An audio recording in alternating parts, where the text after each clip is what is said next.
अस्सलाम वालेकुम, welcome to my YouTube channel. Hope you all are fine. सबसे पहले मैं आपको अपना इंट्रोडक्शन देती चलूँ। मेरा नाम है डॉक्टर तहरीम रशीद और उसके अलावा जो हमारी आज की वीडियो है वो फील्ड से रिलेटेड इंट्रोडक्टरी वीडियो है। जिस फील्ड में मेरी स्पेशलाइजेशन है वो है physiotherapy, doctor of physiotherapy and specifically sports physiotherapist. अभी काफ़ी सारे लोगों को क्वेश्चन होते हैं कि फ़िज़ियोथेरेपी क्या है। अच्छा, एक चीज़ है डीपीटी और एक चीज़ है पीटी, ठीक है। अब डीपीटी जो है वो हमारे पास डिग्री है जो कि है डॉक्टर ऑफ फिज़िकल थेरेपी, और पीटी जो है वो हमारे पास फिज़ियोथेरेपिस्ट जिसको हम कहते हैं, ठीक है। डीपीटी हमारी डिग्री का नाम है और फिज़ियोथेरेपिस्ट ये डिग्री अवेल करने के बाद हम जो बन जाते हैं वो होता है फिज़ियोथेरेपिस्ट, ठीक है। अब सबसे पहली चीज़ कि फिज़ियोथेरेपी क्या है, तो फिज़ियोथेरेपी जो है वो हम लोगों के पास क्या है, नॉन मेडिकल ट्रीटमेंट, ठीक है। नॉन मेडिकल ट्रीटमेंट में हम लोग के पास क्या होता है, नो मेडिसिन्स, ठीक है। मोस्टली हम लोग इसमें कोशिश करते हैं कि मेडिसिन्स ना यूज़ की जाए। इसका मतलब ये नहीं है कि जब आपकी फ़िज़ियोथेरेपी हो रही होगी तो आपके लिए मेडिकेशंस कॉन्ट्राडिक्टरी हो जाती हैं, ऐसा मतलब नहीं है। लेकिन जो स्पेसिफिकली फ़िज़ियोथेरेपी ट्रीटमेंट है उसमें हमें मेडिसिन्स की इतनी नीड नहीं होती। लेकिन अगर कोई आपकी ऐसी कंडीशन चल रही है, फिज़िकल कंडीशन, यानी कि आपका जो प्रॉब्लम है, जो हेल्थ कंडीशन है वो इस तरह की है कि आपको मेडिसिन लेने की ज़रूरत है, तो आप साथ मेडिसिन ले सकते हैं। अब सबसे पहले मैं आपको एक चीज़ बताऊं, वाई फिज़ियोथेरेपी, ठीक है। वाई फिज़ियोथेरेपी, तो जो भी स्टूडेंट ये चूज़ करना चाहते हैं और ये चेक करते हैं कि हम फिज़ियोथेरेपी करें या ना करें, तो उनको मैं सबसे पहला मशवरा ये दूंगी कि फिज़ियोथेरेपी बाय चॉइस होनी चाहिए, बाय चांस नहीं। कोई भी आप फील्ड चूज़ करें, that should be by your choice, क्योंकि जब तक उसमें आपकी चॉइस नहीं होगी, आपका अपना दिल नहीं मानेगा वो काम करने को, आप कभी भी उसमें ग्रो नहीं कर सकते, कभी भी उसमें प्रोग्रेस नहीं कर सकते, आपका दिल हमेशा उससे उठा रहेगा। इट्स ओके कि अगर ये आपका सेकंड ऑप्शन है या ये आपका थर्ड ऑप्शन है, फॉर एग्जांपल आप कहते हैं कि एमबीबीएस में नहीं हुआ तो हम डीपीटी में एडमिशन ले लेंगे, या एमबीबीएस में नहीं हुआ तो बीडीएस, एंड देन बीडीएस में ना हुआ तो हम डीपीटी में ले लेंगे, तो इट्स कम्प्लीटली फाइन। ये आपकी चॉइस है कि आपने कहा कि ठीक है हम डीपीटी में एडमिशन ले लेंगे। लेकिन ये कहना कि कहीं पर नहीं हो रहा और किसी एक फ्रेंड ने बता दिया और दूसरे ने बता दिया और तीसरे ने बता दिया, तो आपका दिल माने कि कर लेते हैं और लोग कहें नहीं करना, और या फिर लोग कहें कि कर लो क्योंकि ये डॉक्टर है, और आप कहें कि नहीं करना, तो इस तरह आप फील्ड को बिल्कुल भी चूज़ मत करें। क्योंकि जब तक आपकी अपनी चॉइस नहीं होती, आप फील्ड में क्रिएटिविटी शो नहीं कर सकते, अपना इंटरेस्ट शो नहीं कर सकते, और जब तक ये सारी चीज़ें होंगी आप फील्ड में सक्सेसफुली ग्रो नहीं कर सकते, ठीक है। सबसे पहली ये चीज़ मैं आज के स्टूडेंट्स को बताना चाहूँगी। दूसरी चीज़ है जो हम लोग के कल्चर में बहुत कॉमन है, वो है डॉक्टर प्रीफिक्स, कि नाम के साथ जो है ना वो डॉक्टर लगा हो, ठीक है। तो बाद में पहली ये करूँगी कि डॉक्टर आप हैं या नहीं हैं, ये चीज़ आपके ना तो कॉम्पिटिटिव प्रोफेशंस यू चूज़ करते हैं और ना ही ये आप चूज़ करते हैं। आप डॉक्टर हैं या नहीं हैं, ये चीज़ आपका पेशेंट चूज़ करता है। आपने खुद देखा, जब हम हॉस्पिटल जाते हैं तो हमें कोई नर्स भी अच्छे से ट्रीट करती है तो हम कहते हैं कि बस यही है सब कुछ, ठीक है। तो आप डॉक्टर हैं या नहीं है, ये चीज़ आपका पेशेंट चूज़ करेगा, ठीक है।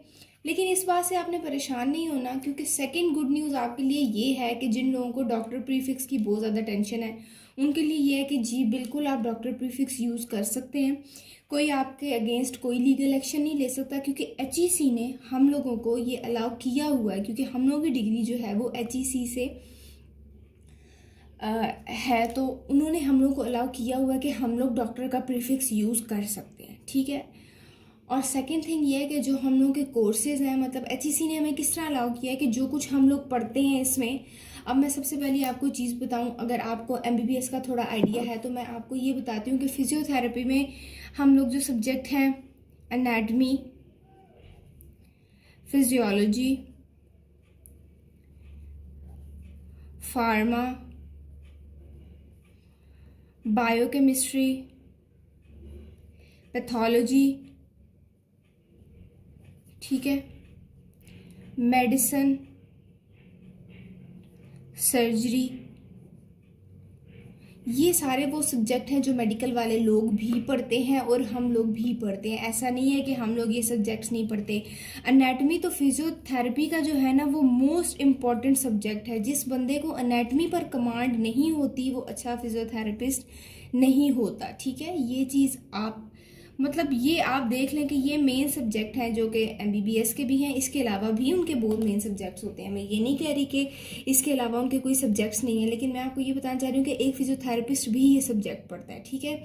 उसके बाद जो है वो हम लोग के मेजर्स कुछ और डिफरेंट भी होते हैं, जिसमें हम लोग के पास बायोमैकेनिक्स आ जाती है, काइनेजियोलॉजी आ जाती है। उसके अलावा मतलब काफ़ी सारे सब्जेक्ट हैं जो कि हम पढ़ते हैं, जिससे हम लोग को अपनी फील्ड के बारे में अंदाज़ा होता है, ठीक है, कि ये सब क्या कुछ है। अच्छा, जो नेक्स्ट चीज़, अब जो लोग फिजियोथेरेपी में एडमिशन लेना चाहते हैं उनको मैं ये चीज़ बताऊंगी कि एडमिशन किस तरह लिया जाता है।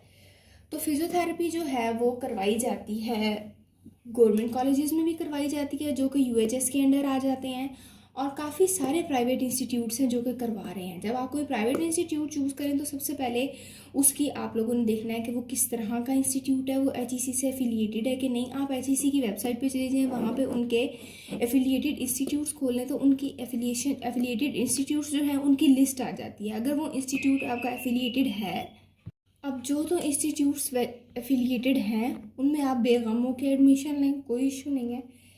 और अगर आप यूएचएस के कॉलेजेस में लेना चाहते हैं तो उनमें भी लें, वो भी बेस्ट ऑप्शंस हैं। लेकिन जो इंस्टीट्यूट्स एफिलिएटेड नहीं हैं उनको कोशिश करें अवॉइड करें, क्योंकि आगे आपके लिए इशू होगा, ठीक है। ये चीज़ तो हर स्टूडेंट को पता है। अब एडमिशन कैसे होता है कि काफ़ी सारे मोस्टली मतलब 99% स्टूडेंट्स हम कह लें कि वो यूएचएस का टेस्ट देते हैं। अगर आपने यूएचएस में अच्छे मार्क्स लिए हैं तो आप मतलब क्योंकि जो यूनिवर्सिटीज़ हैं वो ऑप्शन देती हैं कि या तो वो अपना टेस्ट लेती हैं, और जिन स्टूडेंट्स ने यूएचएस का टेस्ट दिया होता है वो उनको अपने टेस्ट से एग्जाम्प्ट भी कर सकती हैं। तो आप यूएचएस के टेस्ट की जो आपका एग्रीगेट बना है उसकी बेसिस पर भी आप यूनिवर्सिटी में अप्लाई कर सकते हैं, या आप अगर यूनिवर्सिटी का अपना टेस्ट देना चाह रहे हैं तो आप वो दे सकते हैं। उसके बाद इंटरव्यू होता है एंड देन जो भी डॉक्यूमेंटेशन वगैरह होती है, और उसके बाद जो है वो आपका एडमिशन हो जाता है। 5 ईयर्स की डिग्री है ये। हर ईयर में 2 सेमेस्टर्स होते हैं, ये तो सबको पता है, और मोस्टली जगह पर इसका सेमेस्टर सिस्टम ही है, ठीक है। उसके बाद इसमें हमारा लास्ट ईयर में जो है वो रिसर्च प्रोजेक्ट भी होता है। अब मैं आपको बताऊंगी इसके बाद क्या, ठीक है। जो हमारा डीपीटी है ना उसमें हमारे 3rd ईयर जो है ना, ठीक है, 3rd ईयर में यानी कि हम लोगों का जो 5th सेमेस्टर होता है, ठीक है, 5th सेमेस्टर जो है इसमें हम लोग की क्लिनिकल प्रैक्टिस स्टार्ट हो जाती है, ठीक है। क्लिनिकल प्रैक्टिस के हम लोग के आवर्स होते हैं स्पेसिफिक वीक में, इतने आवर्स हम लोगों ने जाके जो भी हमारे इंस्टीट्यूट के साथ हॉस्पिटल होता है वहाँ पर वो हम लोग क्लिनिकल प्रैक्टिस अपनी करते हैं। क्योंकि मैंने ख़ुद जो है वो शिफा इंटरनेशनल से किया हुआ है तो मैंने वहीं पर प्रैक्टिस की हुई है। तो इसमें हम लोगों के पास ये चीज़ होती है कि क्लिनिकल प्रैक्टिस होती है। इसके बाद कुछ इंस्टीट्यूट्स हैं जो आपको आफ्टर डिग्री, आफ्टर जो 5 ईयर्स का आपका वो स्पैन होता है, उसके बाद आपको हाउस जॉब भी करवाते हैं। कुछ इंस्टीट्यूट्स हैं जो कि हाउस जॉब नहीं करवाते, क्योंकि डीपीटी में 2 चीज़ें हैं, ठीक है। इसके हम लोगों के पास 2 एडवांटेजेस हैं।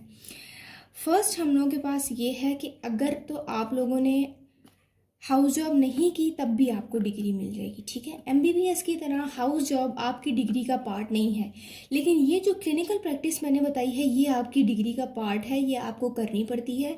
ये आपका इंस्टीट्यूट भी बाउंड होता है कि उसने आपको करवानी है, वो ये चीज़ छोड़ नहीं सकता। 5th सेमेस्टर से 10th सेमेस्टर तक आप अपना क्लिनिकल प्रैक्टिस करते हैं, ठीक है। After that time span of 5 years जो हाउस जॉब होती है वो कुछ इंस्टीट्यूट्स होते हैं नहीं करवाते, क्योंकि उसके बगैर भी आपको डिग्री मिल जाती है, वो आपकी डिग्री का पार्ट नहीं है, ठीक है। आप खुद से कहीं करना चाहते हैं तो आप बिल्कुल कर सकते हैं, वो आपको कोई नहीं रोकता, कोई हॉस्पिटल भी आपको नहीं रोकता कि जी नहीं फिजियोथेरेपिस्ट को हमने हाउस जॉब नहीं करानी, ऐसा कुछ नहीं होता।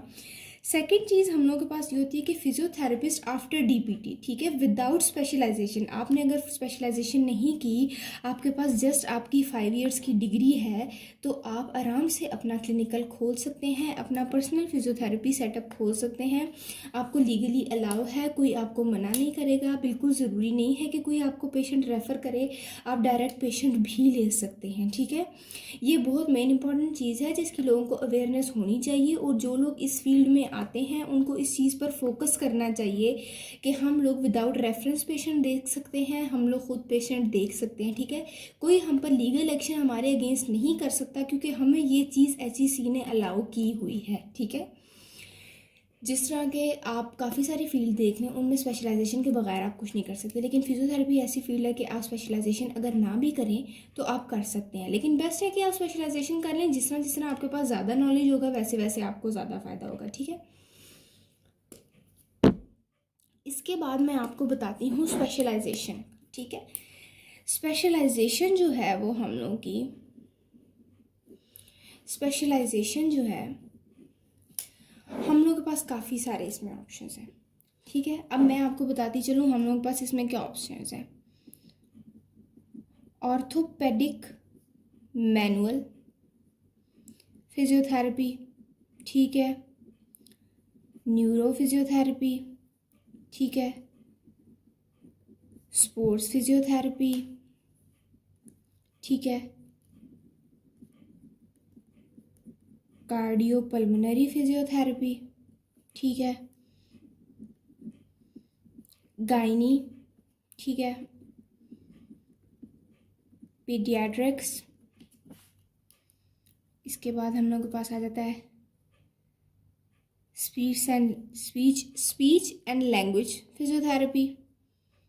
और इसके बाद हम लोग के पास काफ़ी सारी आ जाती हैं जो कि पाकिस्तान में नहीं करवाई जाती, लेकिन बाहर कंट्रीज़ में करवाई जाती हैं, ठीक है। अब मैं 1 बाय 1 आपको इन चीज़ों का इंट्रोडक्शन दी हूँ। ऑर्थोपेडिक हम लोगों को पता है हमारे जॉइंट से, हमारे मसल से रिलेटेड है। मैनुअल फिजिकल थेरेपी मोस्टली हमारा हैंड्स ऑन वर्क होता है, ठीक है। हम लोग को मैनुअल स्किल्स सिखाई जाती हैं जिसमें हमने ये सब करना होता है, ठीक है।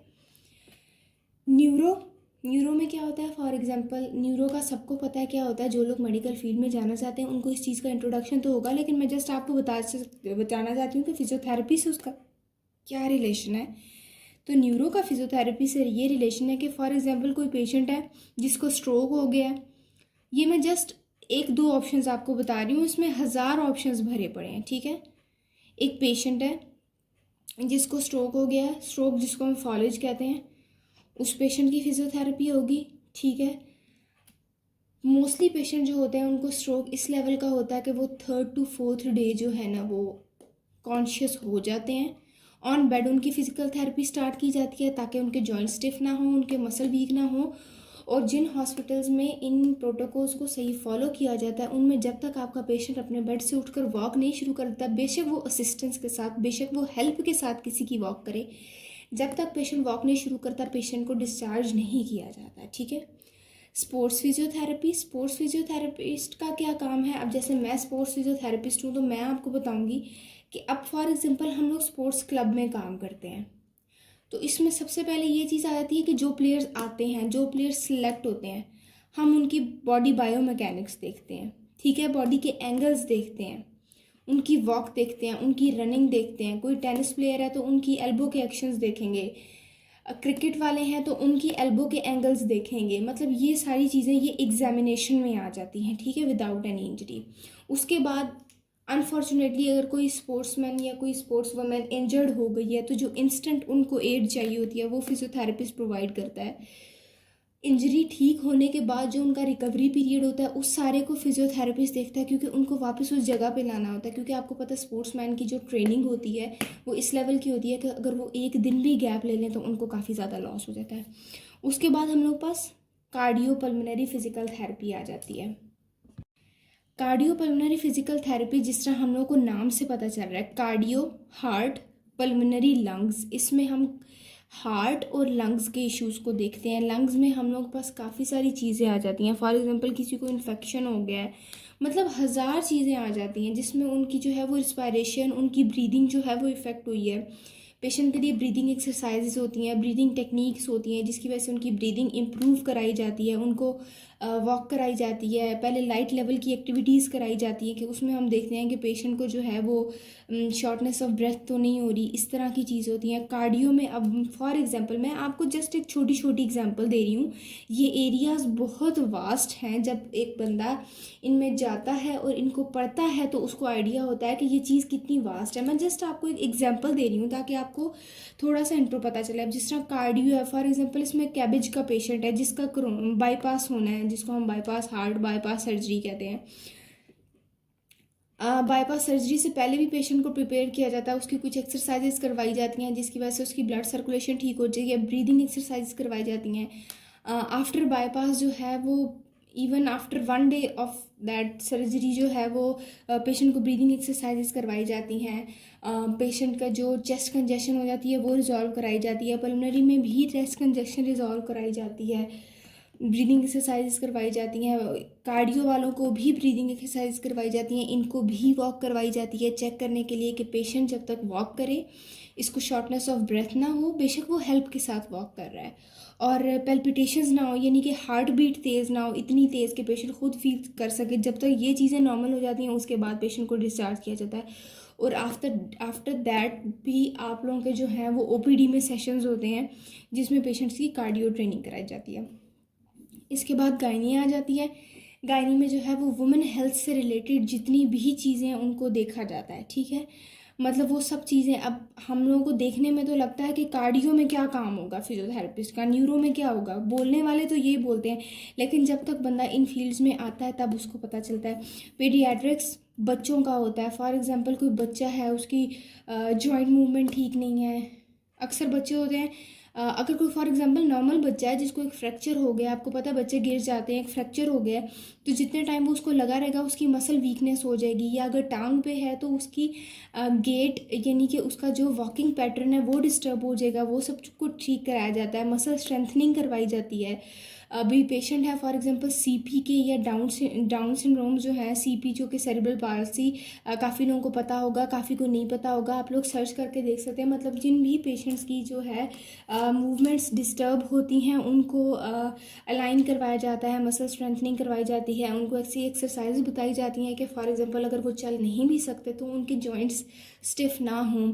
इवन मैंने ऐसे पेशेंट देखे हैं, मेरी अपनी रिसर्च भी इसी पे है कि ऐसे पेशेंट जो बॉडी में उनके कोई और मसला हो और उनको न्यूरोटॉक्सिसिटी हो जाए, न्यूरोटॉक्सिसिटी के बाद जो मूवमेंट डिस्टर्बेंस आती है पेशेंट में, उसको भी अगर हम लोग फिजियोथेरेपी से ठीक करना चाहें तो कर सकते हैं, और इसके रिजल्ट्स जो हैं वो बाकायदा आते हैं, ठीक है। उसके बाद है स्पीच एंड लैंग्वेज फिजियोथेरेपी।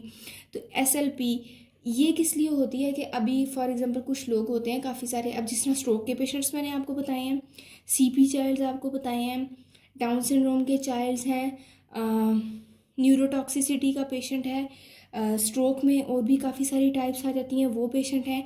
इनको स्वेलिंग में मसला हो जाता है, यानी कि खाना निगलने में मसला हो जाता है, ये अपनी ड्रूलिंग नहीं कंट्रोल कर सकते, इनके मुंह से पानी निकलता रहता है, ये कंट्रोल नहीं कर सकते, खाना नहीं खा सकते, बोल नहीं सकते, इस सब चीज़ की उनको प्रैक्टिस कराई जाती है।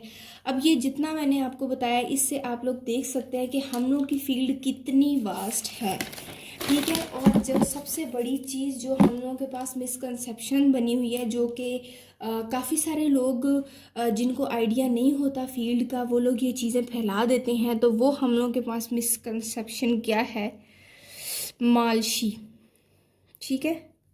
मैं तो सीधा सीधा कहूँगी बंदे को डरना नहीं चाहिए किसी चीज़ से, किसी वर्ड से, मालशी, ठीक है। लोग हमें कहते हैं हम आलसी हैं और हम खुद डर जाते हैं कि हम आलसी हैं।